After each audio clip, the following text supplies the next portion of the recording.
Heute lese ich immer Hunde dabei. Eigentlich habe ich nie mitkriegen, ob unsere Bundespräsidenten in das Schloss Bellevue oder unsere Kanzler in das Kanzleramt Deiere mitgebracht hat.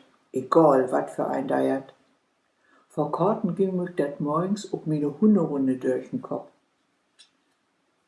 Ganz anders in Amerika. Da bräuchten die Präsidenten immer Deiere mit in dat Witte Hus. Ein Präsidenten ohne Deiere können sich viele Amis nicht vorstellen. Die Präsidenten keimen nicht bloß mit ihre Katten, Vogels, Hamster, mal ein Pferd oder Pony, sei alle Herren immer Hunde dabei.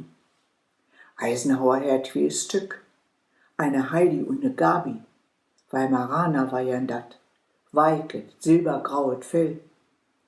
Kennedy Herrn Wolfshund, Dobermann, Schäferhund und wer weit wat noch verwecke, die Herr Fastanhunde.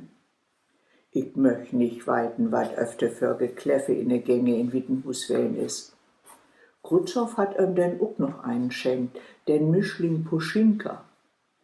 Johnson Herr Hamster und Vogelstau sine Viehfunde.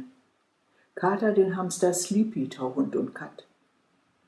Die Hund von Präsident Reagan, so ein ganz Lütschen, die pass obreisen wie Nancy in der Handtasche. Wer in Wittenhus unterwegs wegen die mös immer oppassen, dat hei den Lütschen Köder nicht ob'n Kopf hätten Busch bräuch sie n Terrier mit. Die Terrier war ja so ein, die gern tausnappen an liebsten von hint in de Beine knippen.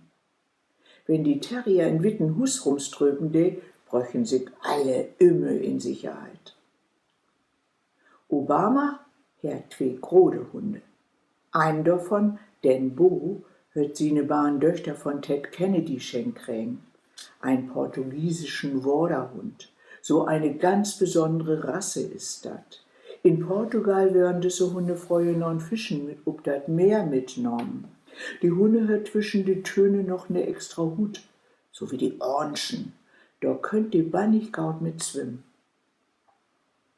Nur Präsident Obama kein den Trump. Und denn war ja dat vorbei mit de Deiere in Wittenhus. Kein Hamster, keine Kat, kein Vogel, kein Pony und kein Hund. Nix. Bloß Trump. Ich frag mich, macht die keine Deiere? Vielleicht ist die ja auch mal betten worden, so wie die Napoleon. Napoleon möchte doch keine Hunde.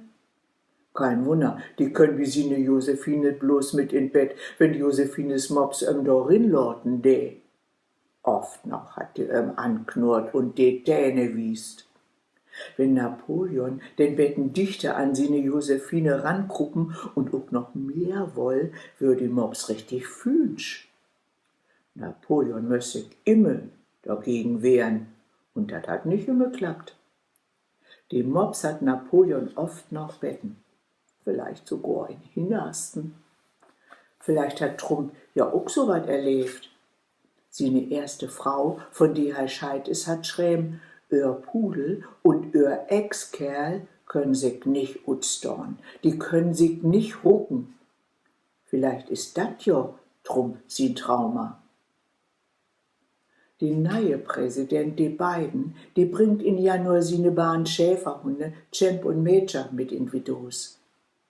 Die eine ist schon 12 Jahre alt. 2008 hat beiden den Hund seine Frau schenkt. Daher hat er damals versprochen, wenn Obama die Wahl gewinnen und Vizepräsident wird. Obama ist damals Präsident worden und Vizepräsident. Beiden seine Frau wohl dütmal versprochen hat. Vielleicht noch ein Hund? So, das is es für heute wär. Tschüss!